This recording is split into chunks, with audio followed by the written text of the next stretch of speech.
Shalom, hari ini kita akan kembali belajar kebenaran firman Tuhan dari Kejadian pasal 2. Karena kemarin kita sudah belajar keseluruhan pasal 1, nah hari ini kita akan kembali melanjutkan Kejadian pasalnya yang kedua.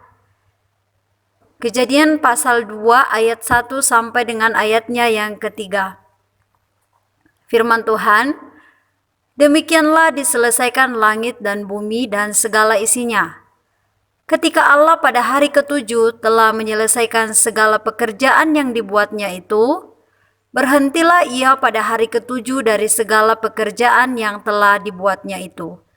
Lalu Allah memberkati hari ketujuh itu dan menguduskannya, karena pada hari itulah ia berhenti dari segala pekerjaan penciptaan yang telah dibuatnya itu. Amin firman Tuhan. Nah, kalau kita perhatikan khususnya di ayat yang kedua sampai ayatnya yang ketiga, di situ ada beberapa kata yang penting yang perlu kita garis bawahi atau perlu kita perhatikan. Yang pertama, di ayatnya yang kedua ada kata menyelesaikan. Kata berhentilah. Di ayat yang ketiga ada kata memberkati dan menguduskannya. Jadi kata yang penting di sini, yang pertama, menyelesaikan, berhentilah, memberkati, dan menguduskannya. Nah, kata menyelesaikan sebenarnya di sini artinya Allah menyelesaikan dengan sempurna. Setelah itu dijelaskan bahwa setelah Allah menyelesaikan segala penciptaannya, maka berhentilah Allah, atau dengan kata lain, istirahat. Nah, kita perlu memahami apa arti dari kata berhenti atau hari istirahat di dalam Kejadian pasal yang kedua. Ketika Tuhan Allah menciptakan langit dan bumi, Tuhan Allah sudah merencanakan ingin menciptakan manusia. Dan di dalam Kejadian pasal 1 sudah dijelaskan bahwa manusia diciptakan menurut gambar dan rupa Allah. Atau dengan kata lain, manusia diberikan roh Allah atau kepribadian untuk bisa bersekutu dengan Allah. Jadi tujuan Tuhan Allah menciptakan manusia menurut gambar dan rupanya, tujuannya agar manusia dengan Allah dapat bersekutu. Atau dengan kata lain, berdialog, berbicara bersama-sama. Oleh karena Allah adalah roh, sehingga untuk berbicara dengan Allah adalah roh, manusia harus memiliki roh Allah. Itulah sebabnya manusia diciptakan menurut gambar dan rupa Allah. Nah, setelah Allah menyelesaikan segala penciptaannya, maka ia berhenti. Nah, kita harus memperhatikan arti kata berhenti atau kata istirahat di dalam firman Tuhan di Kejadian pasal 2 ayatnya yang kedua. Ada banyak orang yang salah memahami kata istirahat. Ada banyak orang yang berpikir bahwa arti istirahat misalnya tidur atau santai. Nah, di dalam Kejadian pasal 2 ayat 2, di situ Allah berhenti atau Allah beristirahat. Nah, untuk lebih memahaminya, saya akan memberikan contoh misalnya seorang ibu. Misalnya seorang ibu yang sedang mengandung, kemudian tiba waktunya dia bersalin.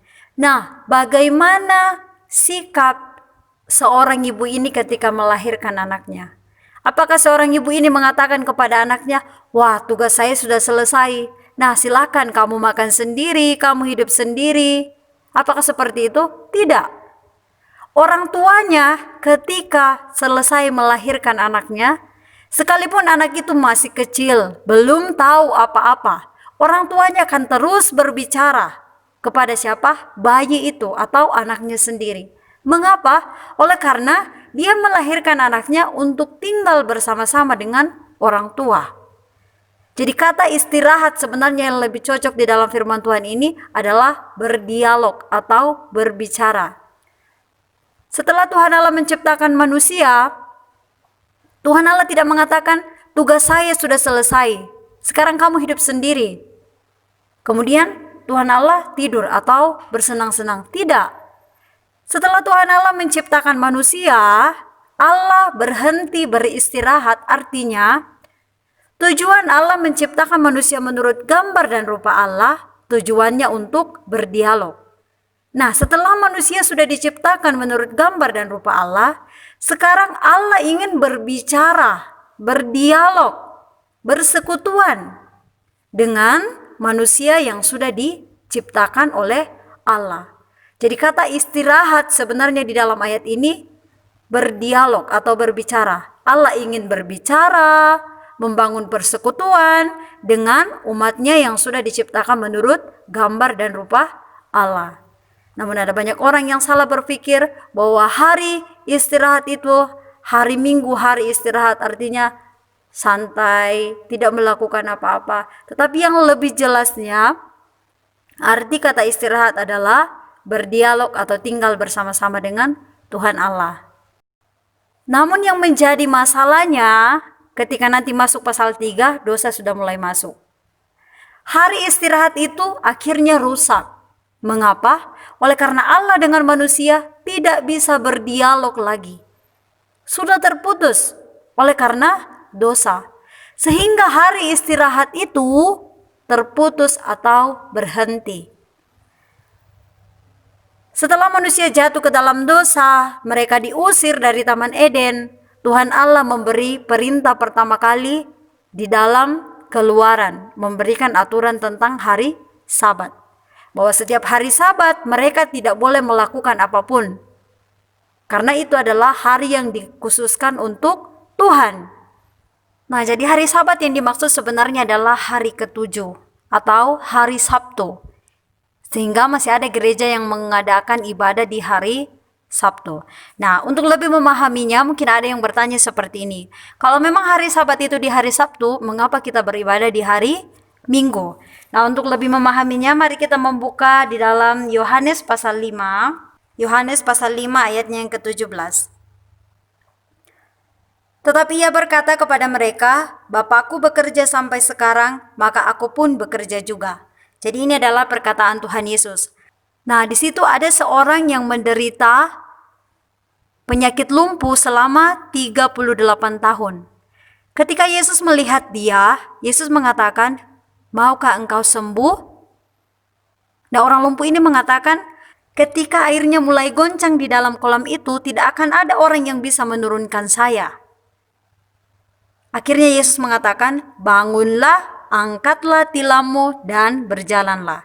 Nah, pada saat itu juga sembuhlah orang lumpuh itu.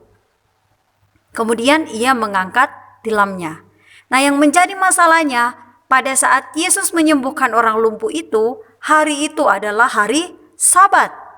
Sehingga orang-orang Yahudi berkata kepada orang yang baru sembuh itu, mengapa engkau mengangkat tilammu? Oleh karena bagi orang Yahudi, mengangkat tilam itu sama seperti bekerja. Nah, yang menjadi pertanyaannya, orang lumpuh ini sudah sakit selama 38 tahun. Ada banyak hari Sabat yang ia telah lewati. Tetapi selama setiap hari Sabat, dia tidak pernah merasakan istirahat. Dia tidak pernah merasakan damai. Mengapa? Karena dia masih sakit. Untuk orang sakit ini menikmati istirahat, dia harus apa? Sembuh. Maka Yesus pada waktu itu mengatakan, dia menyembuhkan pada hari Sabat. Tetapi orang-orang Yahudi bersungut-sungut. Mengapa engkau menyembuhkan di hari Sabat? Mengapa engkau mengangkat tilammu di hari Sabat? Maka Yesus menjawab, Bapakku bekerja sampai sekarang, maka aku pun bekerja juga. Yang artinya, Tuhan menciptakan manusia untuk tinggal bersama-sama. Tuhan Allah menciptakan manusia menurut gambar dan rupa Allah, memberikan roh Allah, kepribadian untuk bisa berdialog, untuk bisa berbicara, membangun persekutuan. Itu adalah hari istirahat. Tetapi setelah manusia jatuh ke dalam dosa, pada waktu itu Tuhan tidak pernah menikmati hari istirahat. Mengapa? Oleh karena pada waktu itu ia kehilangan anak. Sehingga Yesus menjelaskan di sini, Bapakku bekerja sampai sekarang, maka aku pun bekerja juga. Apa yang dikerjakan oleh Tuhan? Setelah manusia jatuh ke dalam dosa, Tuhan Allah mulai bekerja. Tuhan Allah terus bekerja untuk mencari anak yang hilang. Melalui siapa? Mengirim Yesus Kristus menjadi sama dengan manusia untuk menyelesaikan masalah dosa kita di atas kayu salib. Sehingga setelah dosa kita selesai, hubungan kita dengan Tuhan Allah dipulihkan kembali. Sama seperti seorang ibu, ketika dia melahirkan anaknya, dia ingin tinggal bersama-sama. Tetapi coba kita bayangkan atau pikirkan, kalau anak itu hilang, anak itu terpisah daripada orang tuanya, apakah orang tuanya bisa merasakan damai sejahtera? Apakah dia bisa menikmati istirahat? Tidak. Dia akan terus bekerja untuk mencari anak yang hilang. Maka Yesus juga mengatakan, Bapakku bekerja sampai sekarang, maka aku pun bekerja. Setelah manusia jatuh ke dalam dosa, Tuhan Allah terus bekerja untuk mencari anak yang hilang. Untuk apa? Berdialog. Untuk apa? Tinggal bersama-sama. Dan pada waktu Yesus datang ke dunia ini, dia mati di atas kayu salib. Bangkit pada hari yang ketiga, yaitu hari Minggu. Maka kita beribadah di hari Minggu. Mengapa? Karena Yesus sudah bangkit. Yesus sudah bangkit artinya masalah dosa kita sudah selesai. Hubungan saya dengan Tuhan Allah sudah dipulihkan kembali. Sudah berdamai sejahtera melalui pengorbanan Yesus di atas kayu salib. Sehingga di hari Minggu kita beribadah atau berdialog, berbicara, memuji, menyembah nama Tuhan. Jadi bagi orang yang belum kembali kepada Tuhan, mereka sebenarnya belum menikmati hari istirahat. Mengapa? Karena hubungan mereka dengan Allah masih terputus. Nah, sehingga ketika kita sudah dikembalikan kepada Tuhan, kita percaya kepada Tuhan Yesus Kristus, Roh Kudus tinggal di dalam hati kita. Nah, Roh Kudus itu tinggal di dalam hati kita, kemudian kita bisa berdialog, berbicara, itu adalah hari istirahat. Jadi sebenarnya hari istirahat kita harus menikmati setiap hari melalui berdialog dengan Tuhan. Oleh karena masalah dosa kita sudah diselesaikan di atas kayu salib. Jadi itulah sebabnya kita beribadah hari Minggu. Jadi sebenarnya hari Sabat adalah hari Sabtu, hari ke-7. Diberikan aturan kepada orang Israel. Tetapi walaupun setiap hari Sabat pada waktu itu di dalam perjanjian lama, sebenarnya bangsa Israel belum pernah menikmati hari Sabat yang sebenarnya. Atau hari Sabat yang dimaksudkan di dalam Kejadian pasal 2. Mengapa? Karena pada waktu itu dosanya belum diselesaikan. Kapan dosa kita selesai? Ketika Yesus mati di atas kayu salib, kemudian pada hari yang ketiga dia dibangkitkan.